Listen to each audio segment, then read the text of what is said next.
Welcome, everyone, to episode 99 of Ohio Unsolved. I'm your host, Matthew, and in today's episode, we're going to hear about the abduction and murder of James Bulger in England. I think this is only the second or third time that we've talked about a story from outside of the United States. So let's just get into the story. Everyone sit back, make sure to lock those doors and windows, and get ready for Ohio Unsolved.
This story is a little graphic and kind of intense, so listener discretion is advised.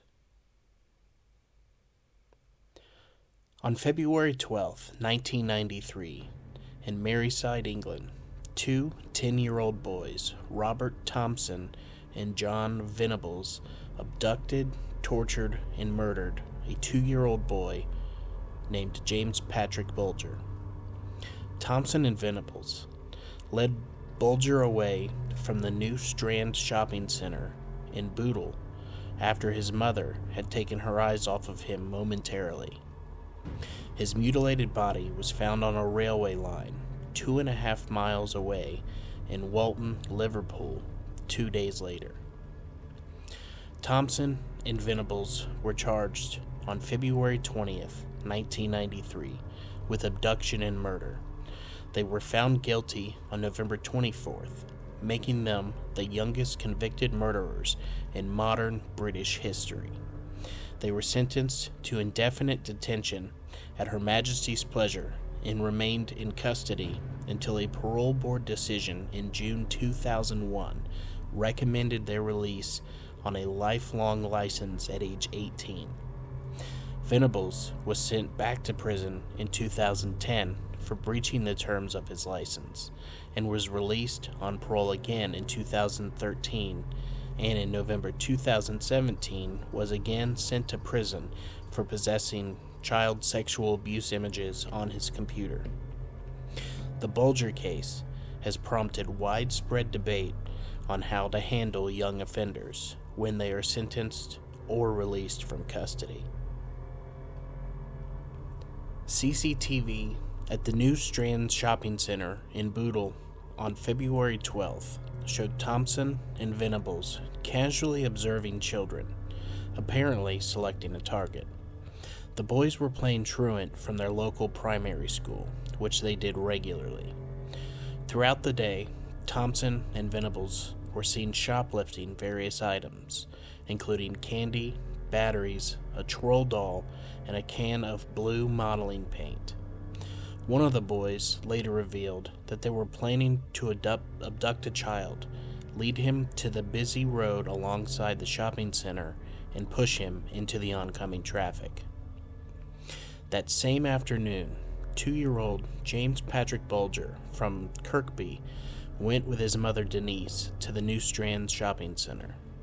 While inside the A.R. Tim's butcher shop on the lower floor of the center at around 3:40 p.m., Denise, who had let go of her son's hand to pay for her shopping, realized that her son was now missing. Thompson and Venables had approached him, took him by the hand, and led him out of the shopping center. The moment was caught on CCTV at 3:42. The boys then took Bulger to the Leeds and Liverpool Canal, around a quarter mile from the New Strand shopping center, where they dropped him on his head and he suffered injuries to his face. The boys joked about pushing Bulger into the canal. An eyewitness said that when he saw Bulger at the canal, the boy was, quote, crying his eyes out. The boys went on a 2.5-mile walk across Liverpool. They were seen by around 38 people, and most bystanders did nothing to intervene. 2 people challenged Thompson and Venables, but they either claimed that Bulger was their brother or that he was lost and that they were taking him to a police station. At one point, the boys took him into a pet shop from which they were ejected. Eventually, the boys arrived in Walton. With Walton Lane Police Station across the road, they hesitated, then led Bulger up a steep bank to a railway line near the former Walton and Anfield Railway Station, close to Walton Park Cemetery. One of the boys threw the blue paint that they had shoplifted earlier into Bulger's left eye. They kicked him, stomped on him, and threw bricks and stones at him. They placed batteries in his mouth and may have inserted some into his anus, although none were found there. Finally, the boys dropped a 22-pound railway fish plate on Bulger. He sustained 10 skull fractures as a result of the bar striking his head. Pathologist Alan Williams stated that Bulger suffered so many injuries, 42 in total, that none could be identified as the fatal blow. Thompson and Venables laid Bulger across the railway tracks and weighted his head down with rubble, hoping that a train would hit him and his death would be ruled an accident. After they left the scene, his body was cut in half by a train. Bulger's severed body was discovered by a group of children 2 days later. A forensic pathologist testified that Bulger died before he was struck by the train. Police had suspected that the boys had sexually assaulted James, as his shoes, socks, pants, and underpants had been removed. The pathologist report, which was read out loud in court, found that Bulger's foreskin had been forcibly pulled back. When Thompson and Venables were questioned about this aspect of the attack by detectives and a child psychologist, the pair were reluctant to give details. When Venables was let out on parole, his psychiatrist, Susan Bailey, reported that, quote, visiting and revisiting the issue with John as a child, and now as an adolescent, he gives no account of any sexual element to the offense. The police quickly found low-resolution video images of James's abduction from the New Strand shopping center by 2 unidentified boys. The railway embankment upon which his body had been discovered was soon adorned with hundreds of bunches of flowers. The family of one boy, who was detained for questioning but subsequently released, had to flee the city due to threats from vigilantes. The breakthrough came when a woman, upon seeing slightly enhanced images of the 2 boys on national television, recognized Venables and remembered seeing him playing truant with Thompson in the Bootle area that day.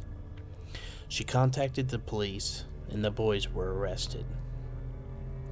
The fact that the suspects were so young came as a shock to investigating officers, headed by Detective Superintendent Albert Kirby of Maryside Police. Early press reports and police statements have referred to James being seen with 2 youths, suggesting that the killers might have been teenagers. The ages of the boys being difficult to ascertain from the images captured by the CCTV. Forensic tests confirmed that both boys had the same blue paint on their clothing as found on James's body. Both had blood on their shoes. The blood on Thompson's shoe was matched to Bulger's through DNA tests. A pattern of bruising on James's right cheek matched the features of the upper part of a shoe worn by Thompson, and paint mark in the toe cap of one of Venables' shoes indicated that he must have used some force when he kicked James. Thompson is said to have asked the police whether James had been taken to a hospital to, quote, get him alive again. The boys were each charged with the murder of James Bulger on February 20th, 1993, and appeared at South Sefton Youth Court on February 22nd, where they were remanded in custody to await trial. In the aftermath of their arrest, and throughout the media accounts of their trial, the boys were referred to as Child A and Child B. Awaiting trial, they were held in the secure units where they would eventually be sentenced to be detained at Her Majesty's pleasure. Up to 500 protesters gathered at the magistrate's court in the Metropolitan Borough of Sefton during the boys' initial court appearances.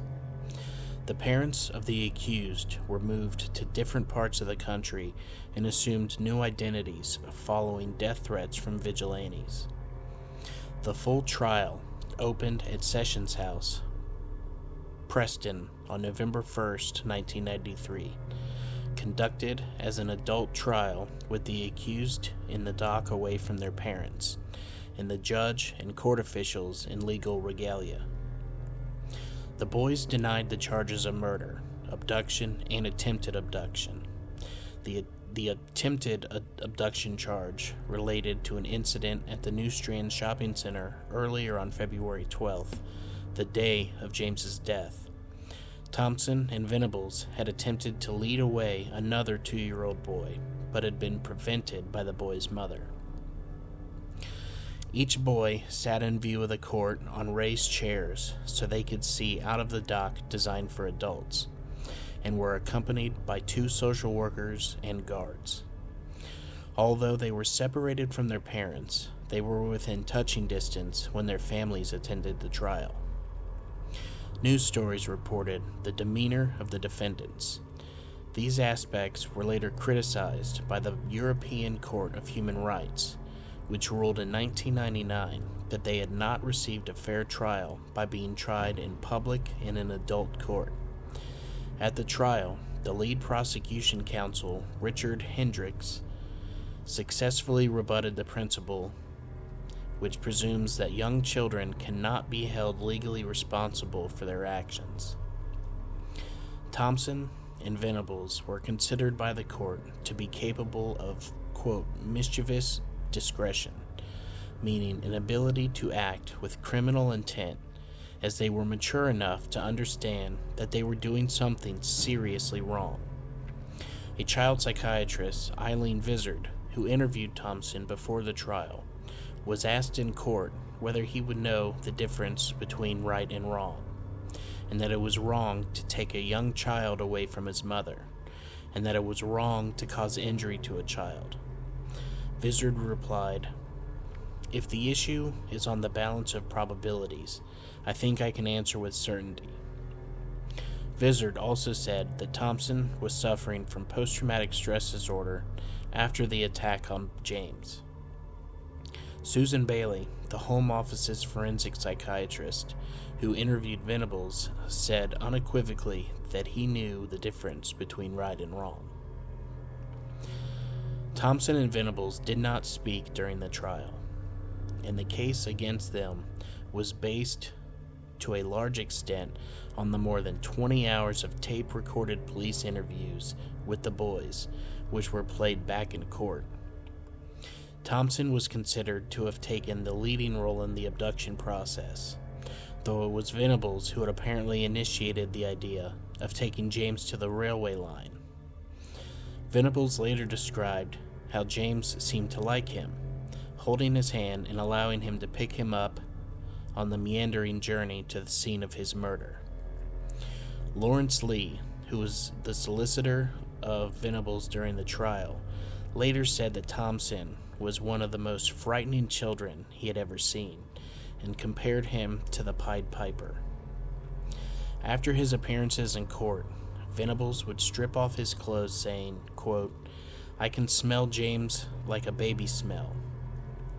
The prosecution admitted a number of exhibits during the trial, including a box of 27 bricks, a blood-stained stone, James's underpants, and the rusty iron bar described as a railway fish plate. The pathologist spent 33 minutes outlining the injuries sustained by James. Many of those to his legs had been inflicted after he was stripped from the waist down. Brain damage was extensive and included a hemorrhage. The boys, by then aged 11, were found guilty of James's murder at the Preston court on November 24, 1993, becoming the youngest convicted murderers of the 20th century. The judge, Mr. Justice Moreland, told Thompson and Venables that they had committed a crime of unparalleled evil and barbarity. In my judgment, your conduct was both cunning and very wicked.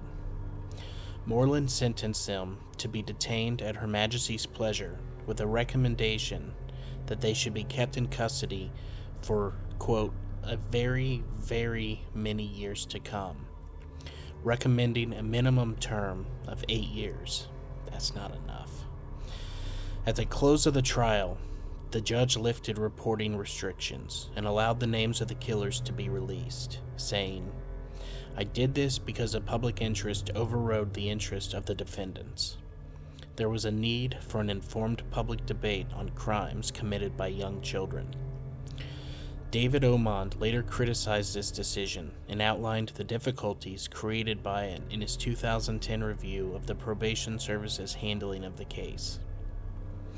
Shortly after the trial, and after the judge had recommended a minimum sentence of 8 years, Lord Taylor of Gosforth, the Lord Chief Justice, recommended that the two boys should serve a minimum of 10 years, which would have made them eligible for release in February 2003 at the age of 20. The editors of The Sun handed a petition bearing nearly 280,000 signatures to Michael Howard, the Home Secretary, in a bid to increase the time spent by both boys in custody. This campaign was successful, and Howard announced in July 1994 that the boys would be kept in custody for a minimum of 15 years, meaning that they would not be considered for release until February 2008, by which time they would be 25 years old. Lord Donaldson criticized Howard's intervention, describing the increased tariff as institutionalized vengeance by a politician playing to the gallery. The increased minimum term was overturned in 1997 by the House of Lords that ruled it unlawful for the Home Secretary to decide on minimum sentences for young offenders. The High Court of Justice and European Court of Human Rights have since ruled that although the Parliament may set minimum and maximum terms for individual categories of crime, it is the responsibility of the trial judge, with the benefit of all the evidence and argument from both prosecution and defense counsel, to determine the minimum term in individual criminal cases. Tony Blair, then Shadow Home Secretary, gave a speech in Wellingborough during which he said, "We hear of crimes so horrific they provoke anger and disbelief in equal proportions. These are the ugly manifestations of a society that is becoming unworthy of that name." Prime Minister John Major said that society needs to condemn a little more and understand a little less. The trial judge, Mr. Justice Moreland, stated that exposure to violent videos might have encouraged the action of Thomas and Venables. This was disputed by David McLean, the Minister of the State at the Home Office at the time, who said that police had found no evidence linking the case with, quote, video nasties. Some British tabloid newspapers claimed that the attack on James Bulger was inspired by the film Child's Play 3 and campaigned for the rules on, quote, video nasties to be tightened. During the police investigation, it emerged that Child's Play 3 was one of the film that Venable's father had rented in the months prior to the killing, but it was not established that Venables had ever watched it. One scene in the film shows the malevolent doll Chucky being splashed with blue paint during a paintball game. A Maryside detective said, "We went through something like 200 titles rented by the Venables family. There were some you and I wouldn't want to see, but nothing, no scene or plot or dialogue where you could put your finger on the freeze button and say that influenced a boy to go out and commit murder." Inspector Ray Simpson of Maryside Police commented, "If you're going to link this murder to a film, you might as well link it to the Railway Children. The Criminal Justice and Public Order Act 1994 clarified the rules on the availability of certain types of video material to children." After the trial, Thompson was held at the Barton Moss Secure Care Center in Manchester. Venables was detained in Vardy House, a small 8-bed unit at Red Bank Secure Unit in St. Helens on Maryside. These locations were not publicly known until after the boys' release. Details of the boys' lives were recorded twice daily on running sheets and signed by the member of staff who had written them. The records were stored at the units and copied to officials in Whitehall. The boys were taught to conceal their real names and the crime that they had committed, which resulted in their being in the units. Venable's parents regularly visited their son at Red Bank, just as Thompson's mother did, every 3 days at Barton Moss. The boys received education and rehabilitation. Despite initial problems, Venables was said to have eventually made good progress at Red Bank, resulting in him being kept there for the full 8 years, despite the facility only being a short-stay remand unit. Both boys were reported to suffer post-traumatic stress disorder, and Venables in particular told of experiencing nightmares and flashbacks of the murder. In 1999, lawyers for Thompson and Venables appealed to the European Court of Human Rights that the boys' trial had not been impartial, since they were too young to follow proceedings and understand an adult court.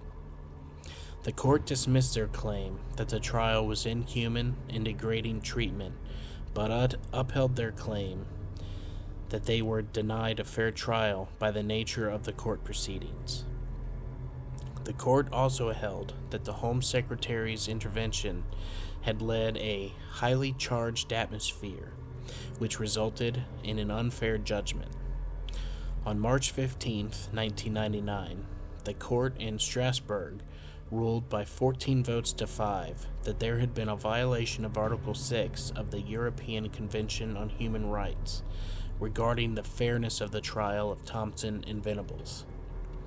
They stated, "The public trial process in an adult court must be regarded in the case of an 11-year-old child as a severely intimidating procedure." In September of 1999, James's parents appealed to the European Court of Human Rights, but failed to persuade the court that a victim of a crime has the right to be involved in determining the sentence of the perpetrator. The European Court case led to the new Lord Chief Justice, Harry Wolff, reviewing the minimum sentence. In October of 2000, he recommended the tariff be reduced from 10 to 8 years, adding that Her Majesty's Young Offender Institution was a corrosive atmosphere for the juveniles. In June 2001, after a 6-month review, the parole board ruled that the boys were no longer a threat to public safety and could be released, as their minimum tariff had expired in February of that year. Home Secretary David Blunkett approved the decision, and they were released a few weeks later on lifelong license after serving 8 years. It was reported that both boys were given new identities and moved to secret locations under a witness protection-like program. This was supported by the fabrication of passports, national insurance numbers, qualification certificates, and medical records. Plunkett added his own conditions to their license and insisted on being sent daily updates on the boys' actions. The terms of their release included the following. They were not allowed to contact each other or the Bulger family. They were prohibited from visiting the Maryside region. Curfews may be imposed on them, and they must report to probation officers. If they breached the rules or were deemed a risk to the public, they could be returned to prison. A court injunction was imposed on the media after the trial, preventing the publication of details about Thompson and Venables. The worldwide injunction was kept in force following their release on parole, so their new identities and locations could not be published. In 2001, Plunkett stated, "The injunction was granted because there was a real and strong possibility that their lives would be at risk if their identities became known." In the months after the trial, and following the birth of their second son, the marriage of Bulger's parents, Ralph and Denise, broke down. They divorced in 1995. Denise Bulger married Stuart Fergus, with whom she had 2 sons. Ralph Bulger also remarried and had 3 daughters with his second wife. On March 14, 2008, an appeal to set up a Red Balloon Learner Center on Maryside in memory of James was launched by his mother and Esther Ranstizin. A memorial garden in James's memory was created in Sacred Heart Primary School in his hometown of Kirkby, the school he would have been expected to attend had he not been murdered. In March 2010, a call was made by England's Children's Commissioner Maggie Atkinson to raise the age of criminal responsibility from 10 to 12. She said that the killers of James Bulger should have undergone programs to help turn their lives around, rather than being prosecuted. The Ministry of Justice rejected the call, saying that children over the age of 10 knew the difference between bad behavior and serious wrongdoing. During Venables and Thompson's incarcerations, the court order protecting their identities was renewed, but details about them, both real and fabricated, gradually leaked into the press and via the internet. The Observer revealed that both Venables and Thompson had passed A levels during their sentences. The paper also stated that James's family's lawyers had consulted psychiatric experts in order to present the parole panel with a report that suggested that Thompson is an undiagnosed psychopath, citing his lack of remorse during his trial and arrest. That report was ultimately dismissed. However, Thompson's lack of remorse at the time, in stark contrast to Venables, led to considerable scrutiny from the parole panel. Upon release, both Thompson and Venables had lost all trace of their Liverpool accent. In a psychiatric report prepared in 2000 before Venables' release, he was described as posing a trivial risk to the public and unlikely to reoffend. The chances of his successful rehabilitation were described as very high. The Manchester Evening News published details that suggested the names of the secure institutions in which the pair were housed, in breach of the injunction against publicity that had been renewed in early 2001. In December that year, the paper was fined £30,000 for contempt of court in order to pay cost of £120,000. No significant publication or vigilante action against Thompson or Venables has occurred. Despite this, Bulger's mother, Denise, told how in 2004 she received a tip from an anonymous source that helped her locate Thompson.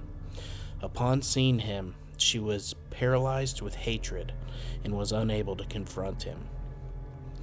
In April of 2007, documents released under the Freedom of Information Act confirmed that the Home Office had spent £13,000 on an injunction to prevent a foreign magazine from revealing the new identities of Thompson and Venables. In April 2010, a 19-year-old man from the Isle of Man was given a 3-month suspended prison sentence for falsely claiming in a Facebook message that one of his former colleagues was Thompson. In passing sentence, Deputy High Bailiff Alistair Montgomery said that the teenager had, quote, put that person at significant risk of serious harm and in a perilous position by making the allegation. In March 2012, a 26-year-old man from Chorley, Lancashire, was arrested after allegedly setting up a Facebook group with the title, "What Happened to James Bulger Was Fucking Hilarious." The man's computer was seized for further investigations. Good, he should have been arrested. That is a horrible Facebook group. On February 25th, 2013, the Attorney General's office announced that it was instituting contempt of court proceedings against several people who had allegedly published photographs online showing Thompson or Venables as adults. A spokesman commented, "There are many different images circulating online claiming to be of Venables or Thompson. Potentially innocent individuals may be wrongly identified as being one of the two men and placed in danger. The order and its enforcement is therefore intended to protect not only Venables and Thompson, but also those members of the public who have been incorrectly identified as being one of the two men."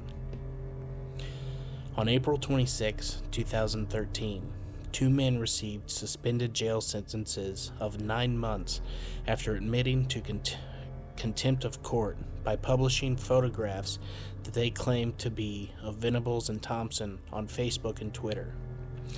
The posts were seen by 24,000 people. According to BBC legal correspondent Clive Coleman, the purpose of the prosecution was to ensure that the public was aware that internet users were also subject to the law of contempt. On November 27, 2013, a man from Liverpool received a 14-month suspended prison sentence for posting images on Twitter claiming to show Venables. On January 31, 2019, a man and a woman pled guilty to 8 contempt of court offenses at the High Court after they admitted to posting photos on social media that they claimed identified Venables. Both received suspended prison sentences. In March 2019, actress Tina Malone was given an 8-month suspended prison sentence for posting Venables' identity on Facebook. In January 2020, a 53-year-old woman from Manford in South Wales received a prison sentence of 8 months, suspended for 15 months.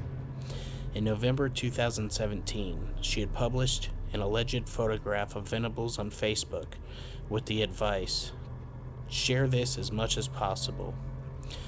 Lord Justice Nigel Davis said that the offense was close to the line for an immediate prison sentence, but suspended the sentence after observing an early admission of guilt and remorse by the woman. Venables contacted his probation officer in February of 2010, reporting that he feared that his new identity had been compromised at his place of work. When the officer arrived at his flat, Venables was attempting to remove or destroy the hard drive of his computer with a knife and a can opener. The officer's suspicions were aroused, and the computer was taken away for examination, leading to the discovery of the child sexual abuse material, which included children as young as 2 being hurt by adults. On March 2, 2010, the Ministry of Justice revealed that Venables had been returned to prison for an unspecified violation of the terms of his license of release. Justice Secretary Jack Straw stated that Venables had been returned to prison because of, quote, extremely serious allegations, and stated that he was unable to give further details of the reasons for John Venables' return to custody, because it was not in the public interest to do so. On March 7th, media reports said that he had been accused of offenses related to possession of child sexual abuse material. In a statement to the House of Commons on March 8, 2010, Straw reiterated that it was, quote, not in the interest of justice to reveal the reasons why Venables had been returned to custody. Baroness Butler Sloss, the judge who made the decision to grant Venables anonymity in 2001, warned that Venables could be killed if his identity was revealed. James's mother, Denise Fergus, said that she was angry that the parole board did not tell her that Venables had been returned to prison and called for his anonymity to be removed if he was charged with a crime. A spokesperson for the Ministry of Justice stated that there was a worldwide injunction against publication of either killer's location or new identity. Venables' return to prison revived a false claim that a man from Fleetwood, Lancashire was Venables. While the claim was reported and dismissed in September 2005, it reappeared in March 2010 when it was circulated wildly via SMS message and Facebook. Chief Inspector Tracy O'Gara of Lancashire Constabulary stated, an individual who was targeted 4.5 years ago was not John Venables, and now he has left the area. On June 21, 2010, Venables was charged with possession and distribution of indecent images of children. It was alleged that he had downloaded 57 indecent images of children over a 12-month period to February 2010 and had allowed other people to access the files through a peer-to-peer network. Venables faced 2 charges under the Protection of Children Act 1978. On July 23rd, Venables appeared at a court hearing at the Old Bailey via a video link, visible only to the judge hearing the case. He pled guilty to charges of downloading and distributing child sexual abuse material and was sentenced to 2 years imprisonment. At the court hearing, it emerged that Venables had posted in online chat rooms as a 35-year-old Dawn Smith and supposedly married a woman from Liverpool who boasted about abusing her 8-year-old daughter in the hope of obtaining further materials. The judge, Mr. Justice David Bean, ruled that Venables' new identity could not be revealed, but the media were allowed to report that he had been living in Cheshire at the time of his arrest. The High Court also heard that Venables had been arrested on suspicion of a fray in September 2008, following a drunken street fight with another man. Later that year, he was cautioned for possession of cocaine. In November of 2010, a review of the National Probation Service handling of the case by David Omand found that probation officers could not have prevented Venables from downloading the child sexual abuse material. Harry Fletcher, the Assistant General Secretary of the National Association of Probation Officers, said that only 24-hour surveillance would have stopped him. Venables was eligible for parole in July of 2011. On June 27, 2011, the parole board decided that he would remain in custody and that his parole would not be considered again for at least another year. In late June 2019, it was reported that British officials had considered resettling Venables in Canada, Australia, or New Zealand due to the high cost behind protecting his anonymity. British authorities had reportedly spent £65,000 in legal fees to keep his identity a secret. In response to media coverage, Prime Minister Jacinda Ardern remarked that due to his criminal history, Venables would need an exemption under New Zealand's Immigration Act.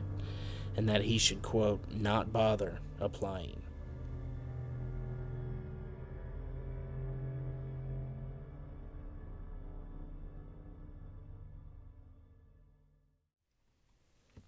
This was definitely a rough one to read. My opinion, I feel like those two boys, they should have been put in jail for life. I know that's not something they do over in Europe. They look at really long prison sentences as cruel and unusual punishment. But even as 10-year-old boys, they knew the difference between right and wrong. They knew what they were doing was wrong, and they still did it. They went out of their way to kidnap, torture, and murder a 2-year-old little boy. They should spend the rest of their life in jail. And the fact that they spent so much money trying to hide their identities after they released them, after just a ludicrously short amount of time in jail, not long enough, and then to threaten other people with jail time for basically outing them and letting people know who they became. I'll never agree with that. They should have spent the rest of their life in jail. But that is going to do it for today's episode. I hope that you enjoyed the story or became enraged by it like I did. If you did, could you please rate and review on Spotify and Apple Podcasts? A 5-star rating really helps others to find the show. Don't forget to join us on Facebook, follow us on Instagram, and subscribe on YouTube. We've had an influx of new members in the Ohio Unsolved Facebook group, so welcome to everybody. There's been over 100 people in the last few days, so welcome to the show. Even if you listen on Spotify or Apple Podcasts, could you do me a favor and just go subscribe on YouTube? Help me get my subscriber count up, because remember, once I hit 500 subscribers, there will be a YouTube exclusive bonus episode. And I'm about 100 subscribers away from that. Now, if you do enjoy the show, please consider helping to support us by subscribing on Patreon, with monthly bonus episodes being available from the $5 tier. But once again, thank you everyone for listening. And make sure to keep your doors and windows locked. And stay ready for Ohio Unsolved.